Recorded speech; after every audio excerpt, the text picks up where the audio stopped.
of Duty might be in for a bruising this year with the release of Call of Duty Black Ops 7 going head-to-head with Battlefield 6. Here's the thing. In the past, Battlefield has always come in second place when it has released against Call of Duty. I think probably the only time that it has even been remotely close has been when Battlefield 1 released up against Infinite Warfare, which that was, you know, a whole crazy endeavor by EA in and of itself. But my point is that here we've got Black Ops 6 coming out just shortly after Battlefield 6. And overall, the gaming community sentiment surrounding Battlefield 6 is just that of absolute just excitement. Like, people are stoked out of their freaking mind for that game, myself included, by the way.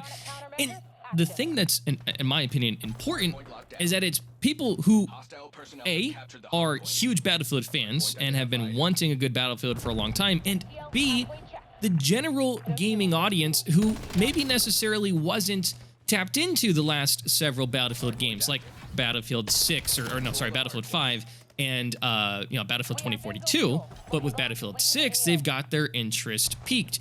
And I'm kind of that person. I've played some Battlefield in the past. I've played Battlefield 4, I've played Battlefield 1. I've got a little bit of experience in there. I played a little bit of Hardline, but I wouldn't call myself a Battlefield gamer. I wouldn't say that I'm a hardcore Battlefield fan by any stretch of the imagination. I would say that I'm more of a Call of Duty fan and a Halo fan than I am of a Battlefield fan. With that being said, though, DICE and EA, they've got my attention. They've got me in a stranglehold, man. That Battlefield 6 beta just locked me in. I had a fucking blast playing the Battlefield 6 beta, and now here we are on the Black Ops 7 beta, and I'm having a fucking blast on the Black Ops 7 beta.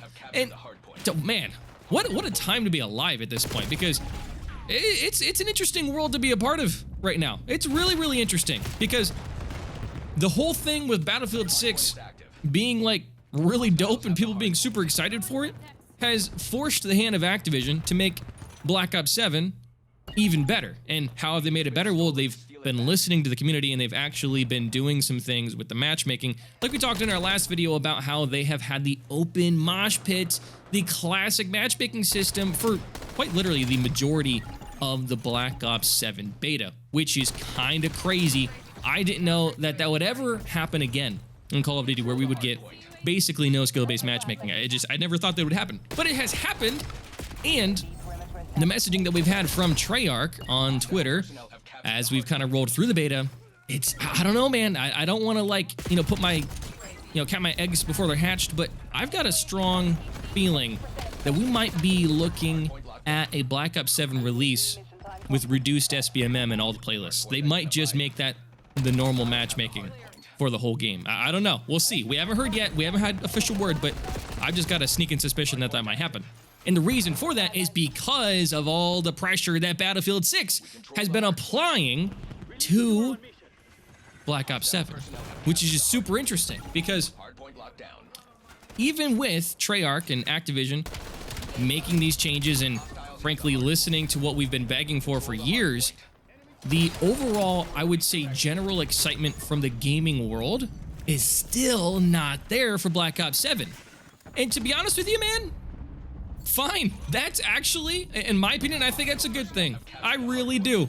I actually think that Black Ops 7 not beating Battlefield for the first time, I would assume, is actually a good thing for Call of Duty.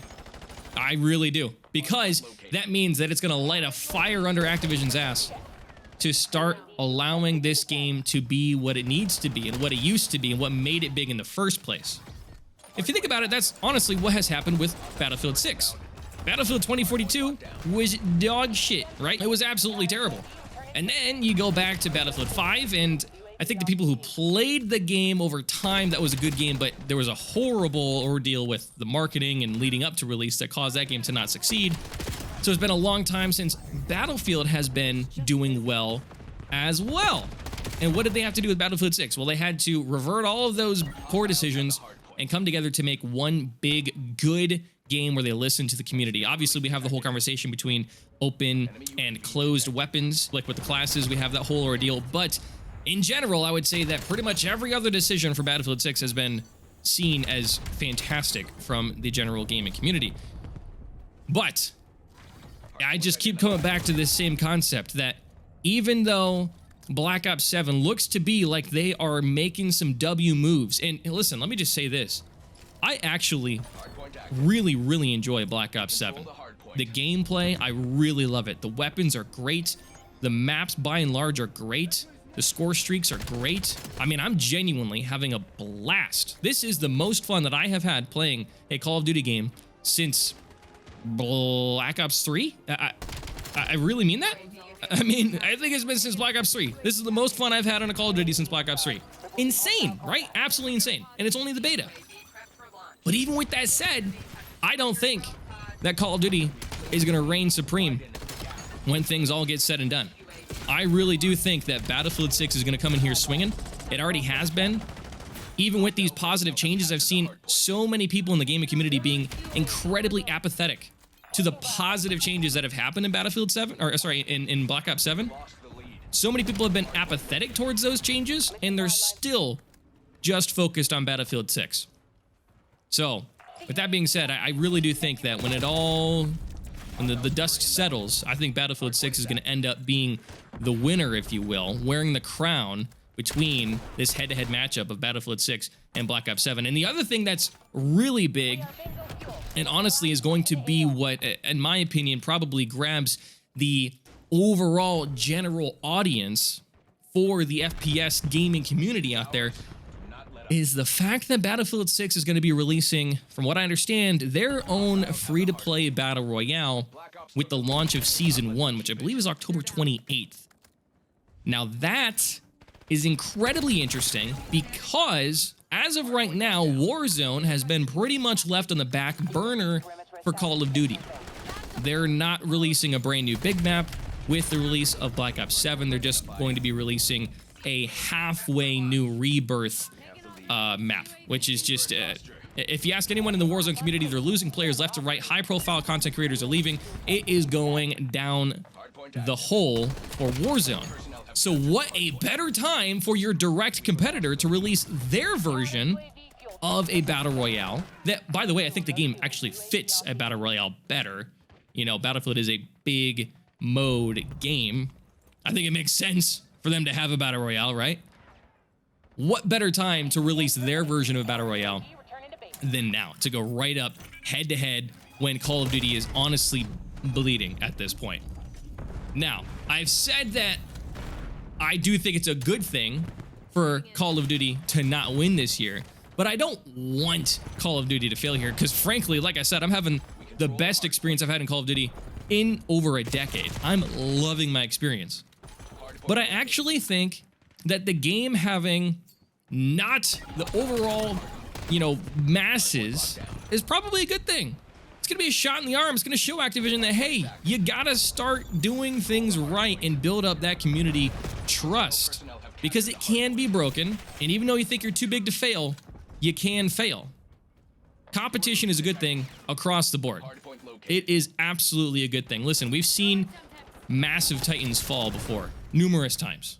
Halo is a great example, right? And I don't want Call of Duty to go away. I want Call of Duty to fix their shit and get good again, which is what's happening. I mean, for crying out loud, man, Black Ops 7 so far has been absolutely fantastic. I've been rambling this whole video, but the point I'm trying to make here is that we are likely looking at a fantastic year for FPS games. Battlefield 6 looks like it's going to be absolutely fantastic, and Black Ops 7 looks like they might be forced to make the game really freaking good. And that is awesome. I'm very, very excited about that. Battlefield 6 comes out here in a couple days, and I'm extremely excited to get my hands back on that game and jumping in. We're going to be grinding, having a good time, and I'm going to be doing the same thing with Black Ops 7 if the game comes out with classic matchmaking. If the game doesn't come out with classic matchmaking, I'll probably still get it, but I'm definitely not going to be playing it nearly as much. We'll see. I'm probably going to be sinking more time into Battlefield 6. Anyways, I've been rambling. Thanks, guys, for watching. Let me know your thoughts about this whole Battlefield 6 versus Black Ops 7 debate. How are you looking? What are you going to be playing the most? What are you most excited about? Let me know in the comments down below, and I'll catch you guys in the next one.